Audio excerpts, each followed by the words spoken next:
All in all, it hadn't been a good day. Bad traffic, a malfunctioning computer, incompetent co-workers and a sore back all made me a seething cauldron of rage. But more importantly for this story, it had been over 48 hours since I'd last taken a dump. I tried to jumpstart the process, beginning my day with a bowl of bowel-cleansing fiber cereal, following it with 6 cups of coffee at work, and adding a bean-laden lunch at Taco Bell. As I was returning home from work, my insides let me know with subtle rumbles and the emission of the occasional tiny fart that big things would be happening soon. Alas, I had to stop at the mall to pick up an order for my wife. I completed this task, and as I was walking past the stores on my way back to the car, I noticed a large sale sign proclaiming, "Everything must go." This was prophetic, for my colon informed me with a sudden violent cramp and a wet, squeaky fart that everything was indeed about to go. I hurried to the mall bathrooms. I surveyed the 5 stalls, which I have numbered 0 through 4, I write a lot of software, for your convenience. 0. Occupied. 1. Clean, but bathroom protocol forbids its use, as it's next to the occupied one. 2. Poo on seat. 3. Poo and toilet paper in bowl, unidentifiable liquid splattered on seat. 4. No toilet paper, no stall door, unidentifiable sticky object near base of toilet. Clearly, it had to be stall number 1. I trudged back, entered, dropped true and sat down. I'm normally a fairly shameful sh-wanter. I wasn't happy about being next to the occupied stall, but big things were afoot.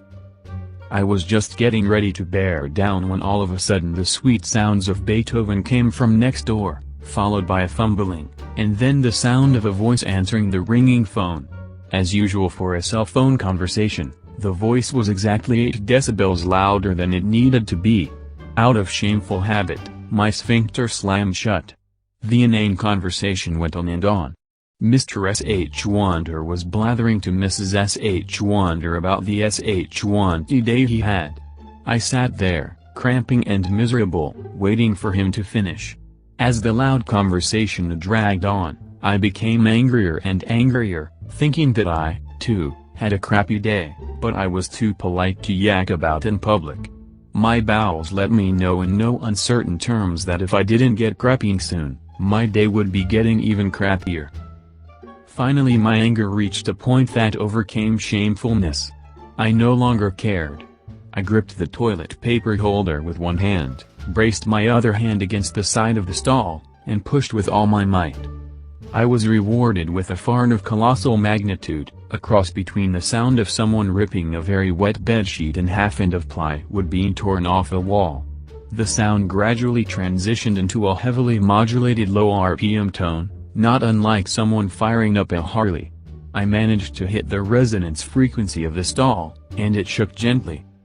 Once my ass cheeks stopped flapping in the breeze, 3 things became apparent. 1. The next door conversation had ceased. 2. My colon's continued seizing indicated that there was more to come, and 3. The bathroom was now beset by a horrible, eldritch stench.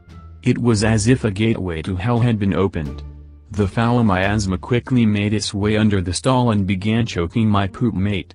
This initial herald fart had ended his conversation in mid-sentence.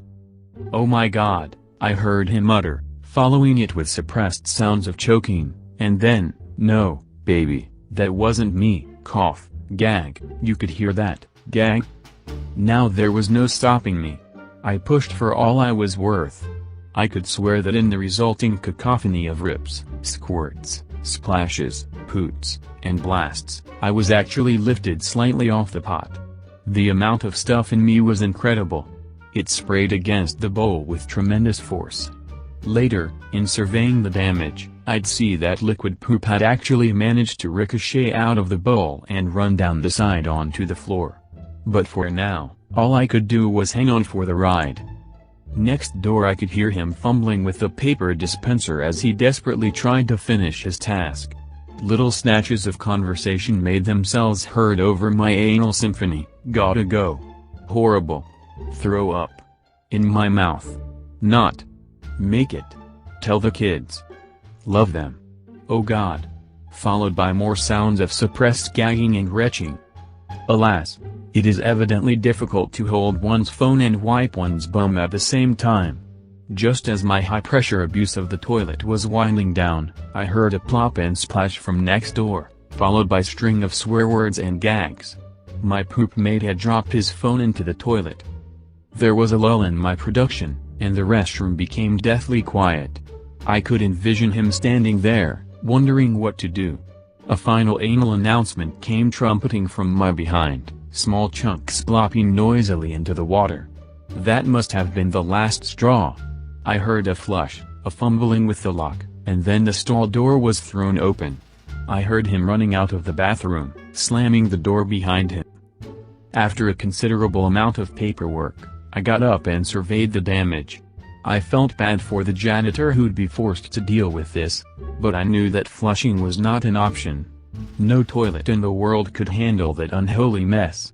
Flushing would only lead to a floor flooded with filth. As I left, I glanced into the next door stall. Nothing remained in the bowl.